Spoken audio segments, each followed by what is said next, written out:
बिस्मिल्लाहिर्रहमानिर्रहीम। अस्सलाम वालेकुम। सेकेंड ईयर हम जैसे कि पढ़ रहे हैं एप्लीकेशंस ऑफ गॉसेस लॉ। पहली एप्लीकेशन हमने पढ़ ली थी, वो थी electric field intensity inside a hollow charge sphere. अब इसकी दूसरी एप्लीकेशन है electric field intensity due to an infinite sheet of charge.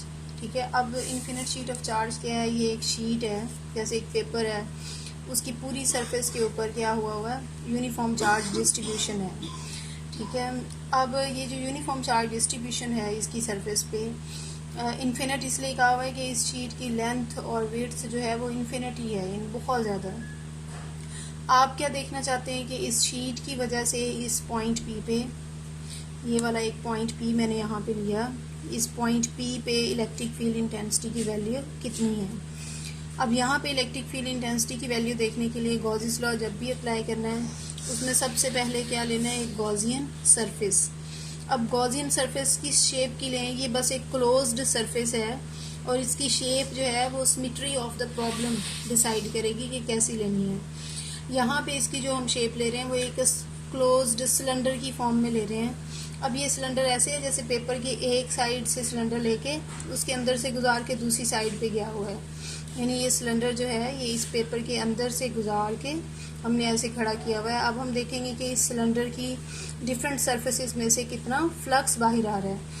तो देखिए इस सिलेंडर की ना दो एंड सरफेसेस हैं, एक ये और एक ये जो एंड सरफेस है ये ऐसे है, ये देखें जैसे ये है ना, तो ये एंड सरफेस है, इसमें से हमने देखना है कितना फ्लक्स बाहर आ रहा है, इस एंड सरफेस में से कितना फ्लक्स बाहर आ रहा है, और बाकी ये जो सारी सिलेंडर की ये वाली कर्व्ड सरफेस है, इस सरफेस में से कितनी फील्ड लाइंस बाहर आ रही हैं।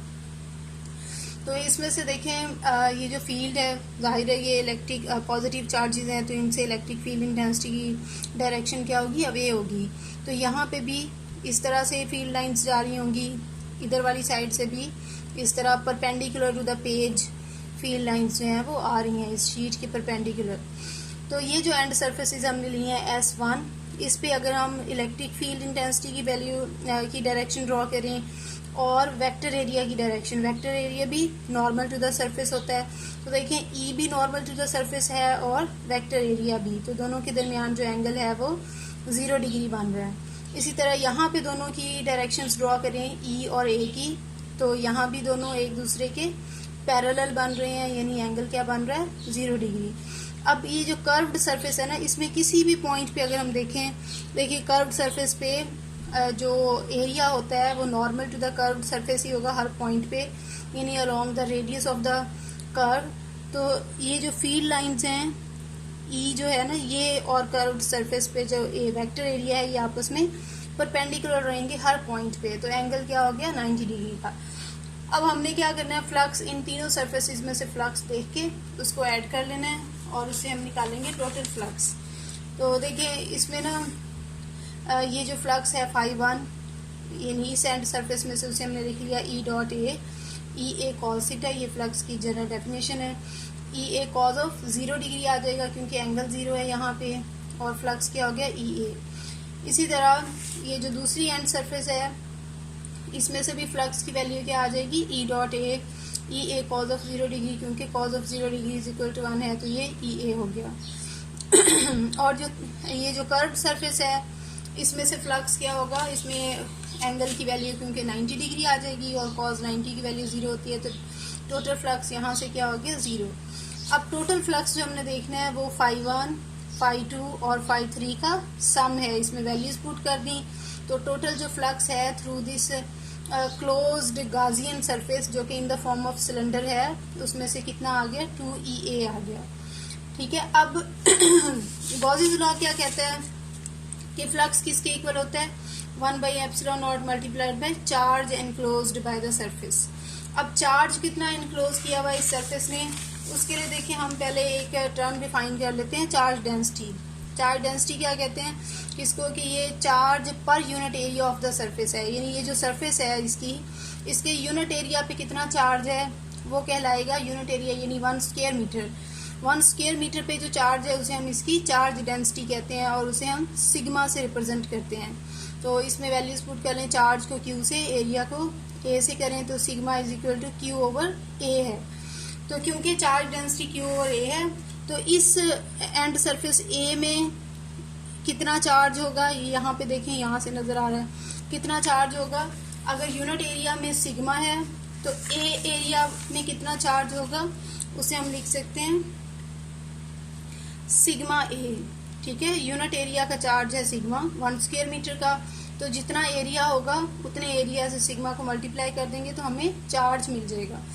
तो ये total charge enclosed by the Gaussian surface जो है ये है 1/ε0 मल्टीप्लाइड बाय सिग्मा A। अब देखिए ये दो इक्वेशंस हमें मिली हैं फ्लक्स की। एक हमने फ्लक्स के जनरल फार्मूला से डिराइव की है जो कि 2A के इक्वल आया है फ्लक्स, और दूसरी जो इक्वेशन है वो हमने गॉसियस लॉ से लिखी है 1/ε0 इंटू सिग्मा A। अब क्योंकि ये दोनों flux from the same surface हैं, तो इनकी अगर लेफ्ट हैंड साइड्स बराबर हैं तो इक्वेशन 1 और इक्वेशन 2 की राइट हैंड साइड्स भी क्या होंगी, बराबर होंगी।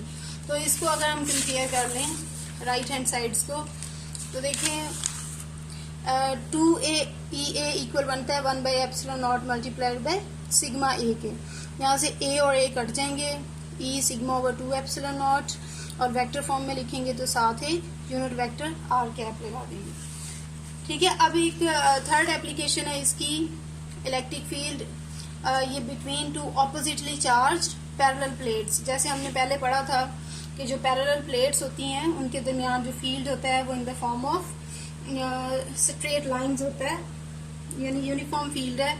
अब हम देखना चाहते हैं कि इन प्लेट्स के सेंटर पे यहाँ कहीं पे इस पॉइंट पे इलेक्ट्रिक फील्ड इंटेंसिटी की वैल्यू कितनी है। तो हमने अब इस जो क्वेश्चन है ना, इसकी सिमेट्री के लिहाज से पहले क्या ले लेनी है, एक क्लोज्ड गॉसियन सरफेस। ये यहाँ पे ना ये आपको लाइंस नजर आ रही हैं, असल में ये क्या है, दो पैरेलल प्लेट्स हैं, यानी एक प्लेट नीचे पड़ी है एक उसके ऊपर पड़ी है। तो ये जो फ्लक्स है यहाँ पे वो एक कह लो बॉक्स की सूरत में है फ्लक्स।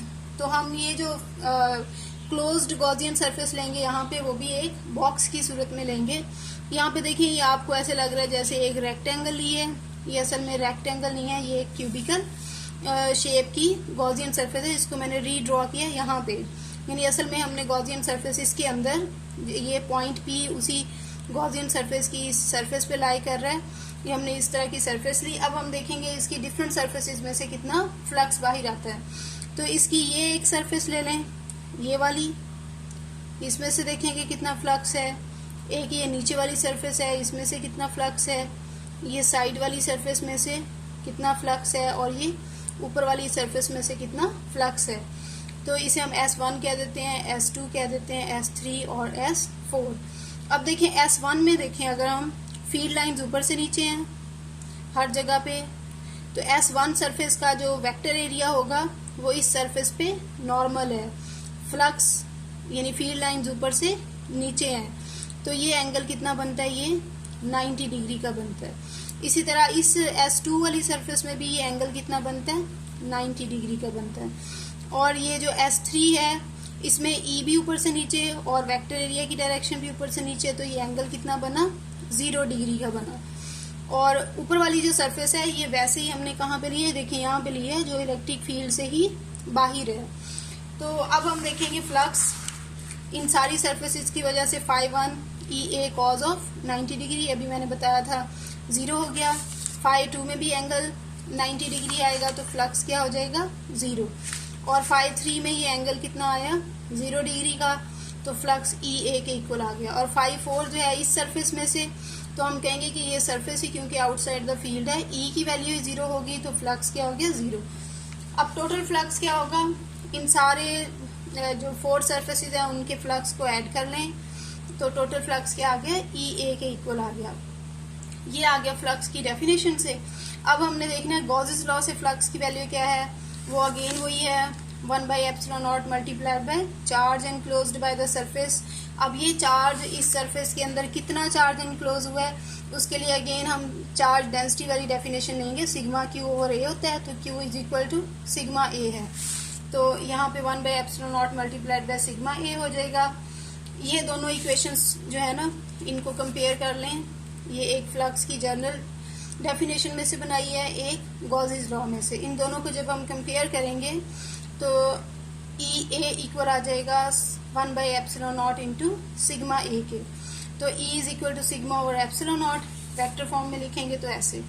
अब देखिए ये जो टू ऑपोजिटली चार्ज प्लेट्स के दरमियान फील्ड है इसमें, और field due to infinite sheet of charge है, इन दोनों में आपस में क्या रिलेशन है, ये यहाँ से देखें, इसमें नीचे 2 आ रहा है, इसमें नहीं आ रहा। इसका मतलब कि ये जो ऑपोजिटली चार्ज प्लेट्स के दरमियान में इलेक्ट्रिक फील्ड इंटेंसिटी की वैल्यू है, ये इन्फिनिट शीट ऑफ चार्ज वाली वैल्यू से डबल है, ठीक है, या यूँ कह लें ये वाली वैल्यू इससे हाफ है। Thank you very much.